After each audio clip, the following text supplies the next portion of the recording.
আসসালামু আলাইকুম, welcome back to my channel. আশা করি সবাই ভালো আছেন। আমিও আলহামদুলিল্লাহ আল্লাহর অশেষ রহমতে অনেক অনেক ভালো আছি। এখন বাজে হচ্ছে সকাল 9:30 আর মাশাল্লাহ এত সুন্দর ওয়েদার, তো ভাবলাম নাস্তাটা শেষ করে নিজের জন্য এক কাপ কফি বানিয়ে নেই, যেহেতু আমি এই সময়টা রিল্যাক্সে একটু কফি খাই। যারা রেগুলার আমার ভিডিওগুলো দেখেন তারা হয়তো জানেন এই সময়টা আমি অনেকটা সময় নিজে সময় দিই।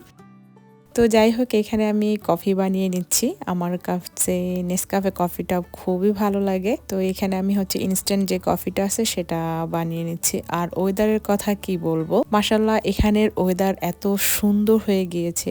তো এইখানে হচ্ছে আমি এক মগ কফি নিয়ে চলে আসলাম গার্ডেনে।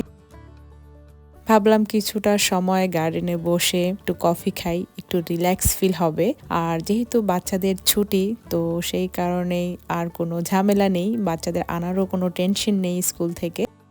তো সেই কারণে অনেকটা সময় নিয়ে হচ্ছে এত সুন্দর একটা ওয়েদারের মধ্যে বসে কিছুটা সময় নিজেকে নিয়ে হচ্ছে কফিতে একটু টাইম দিলাম। ভালো লাগে এই ধরনের ওয়েদারগুলো হলে।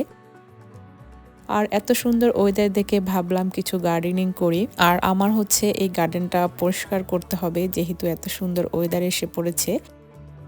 তো সেই কারণে ভাবলাম গার্ডেনটা পরিষ্কার করে রাখলে বেবিরা ভালোভাবে খেলাধুলা করতে পারবে, কারণ এখানে বেশিটা সময় খুবই বৃষ্টি হয়ে থাকে। তো বৃষ্টির সময় দেখা যায় গার্ডেন পরিষ্কার করলে অতটা ভালো থাকে না, আবার যেই ঘাসগুলো আবার উঠে যায়। তো আরেক সাইডে হচ্ছে আপনার ভাইয়া গার্ডেনিং এর জন্য রেডি হয়ে গিয়েছে। আর আমি কয়েক প্যাকেট কিছুদিন আগে মাটি কিনে নিয়ে আসছিলাম, যেটা একদম রেডিমেড এখানে পাওয়া যায়, একদম প্রপার বলা যায়, একদম রেডি। তো ভাবলাম যে এই সাইডটার মধ্যে একটু গার্ডেনিং করি, ভালো লাগবে।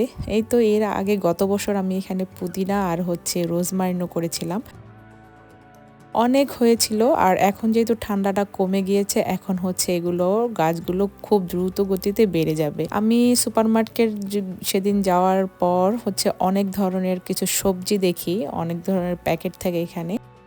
তো সবগুলো প্যাকেট আমি এভাবে কেটে নিই। তো ভাবলাম টবের মধ্যে কিছু গাছ আগে করে নেই, তারপর হচ্ছে এগুলোকে সেপারেট করব। তো আগে প্রথমে আমি হচ্ছে কিছু বালতি নিয়ে নিই, এগুলোর মধ্যে হচ্ছে আমি এখন বীজ রোপণ করব। তারপর এগুলো যখন একটু গজাবে, মানে অল্প একটু হবে, ছোট ছোট গাছে রূপান্তরিত হবে, তখন হচ্ছে আমি এই ছোট ছোট বাস্কেটগুলোর মধ্যে হয়তো একটা দুটা করে চারা লাগিয়ে দিব। এতে হবে এই গাছগুলো খুব দ্রুত হবে এবং সুন্দর একটি জায়গা পাবে। যেহেতু আমার গার্ডেনের মধ্যে মাটির কোনো অবস্থান নেই, তো সেই কারণে আমি হচ্ছে একটা কর্নারের মধ্যে কিছু মাটি কিনে নিয়ে এসে এইভাবে গার্ডেনের মতো হয়তো ভাবলাম করলে হয়তো গাছ সুন্দরভাবে লাগানো যাবে। তো আপনার ভাইয়া বিভিন্ন ধরনের যে বীজগুলো ছিল সেগুলো লাগাচ্ছিল। আর দুপুরে রান্না তো করতেই হবে, তো আপনার ভাইয়া হচ্ছে গার্ডেনিং এর কাজ করতেছিল আর আমি হচ্ছে এখানে কিচেনে চলে আসছি। এখন হচ্ছে কড়াটা বসিয়ে দিচ্ছি। এর ফাঁকে আমি ডালটা বসিয়ে দিয়েছিলাম। আর এখন হচ্ছে আমি করলা দিয়ে চিংড়ি মাছ করব, যেটা আমার অনেক অনেক ভালো লাগে। হয়তো অনেকে পছন্দ করে না, কিন্তু বরাবরই করলা আমার অনেক ভালো লাগে। তো এখানে আমি ছোট ছোট চিংড়ি নিয়েছি। আর এটা হচ্ছে স্পেশাল এক করলা, মানে হচ্ছে এটাকে আমি প্রায় 1-1.5 বছর আগে শুকিয়ে রেখেছিলাম। আর এটাকে একটু সামান্য গরম পানিতে দিলেই এটা হচ্ছে আগের মতো কালার চলে আসে, অতটা খারাপ লাগে না। কেউ যদি চান এভাবে হয়তো ট্রাই করে দেখতে পারেন, আশা করি ভালো লাগবে। তো আমি আগে করলা ভাজিটা করে নিব। আর হচ্ছে গরু মাংস কেটে মশলা দিয়ে ভালোভাবে মাখিয়ে রেখেছি।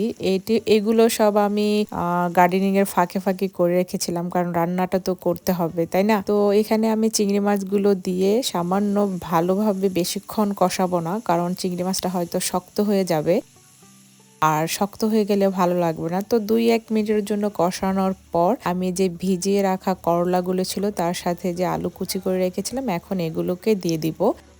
আর এই করলাটা হতে বেশি সময়ও লাগে না। কাউকে যদি বলা না হয় যে এটা শুকনা করলা, আমার মনে হয় কেউ ধরতেই পারবে না যে এটা একটা শুকনা করলা ছিল।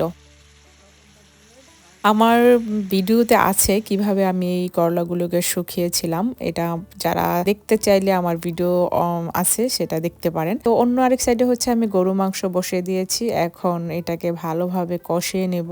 গরু মাংসের মধ্যে যা যা মশলা সবাই ইউজ করে, আমিও ঠিক তার ব্যতিক্রম নই, আমিও এইভাবেই ইউজ করেছি। আসলে রান্নাটা যে যেভাবে খেতে পছন্দ করে, যার যার টেস্টের উপর আসলে ডিপেন্ড করে, সে সেভাবেই রান্না করে। কিন্তু আমার কাছে ভালো লাগে, এক এক সময় হচ্ছে আমি এক এক রকম ভাবে রান্না করি।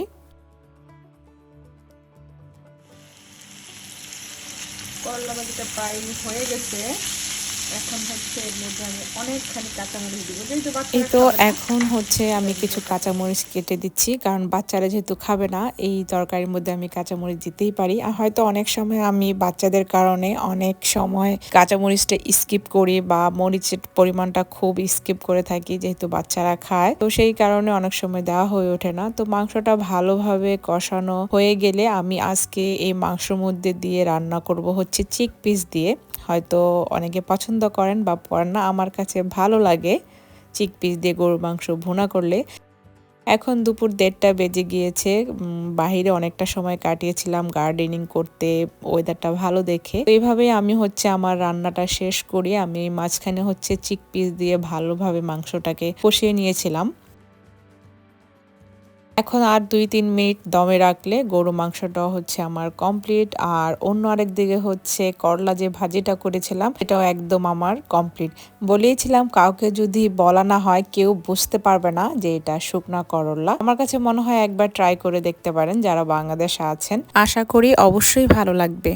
তো এই তো এখানে আমার দুপুরের খাওয়া দাওয়া একদম হচ্ছে রেডি করে নিয়েছি। দুপুরে খাওয়ার আইটেম মসুরির ডাল হচ্ছে পাতলা করে, এখানে করলা দিয়ে চিংড়ি মাছ, আর এখানে হচ্ছে চিক পিস দিয়ে গরুর মাংস ভুনা। আশা করি আমার আজকের এই ব্লগটি আপনাদের ভালো লেগেছে।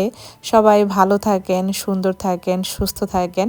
ইনশাল্লাহ সবার সাথে আবার দেখা হবে নেক্সট কোনো ব্লগে। যদি আমার ভিডিওগুলো ভালো লেগে থাকে তাহলে অবশ্যই শেয়ার করতে পারেন। আল্লাহ হাফেজ।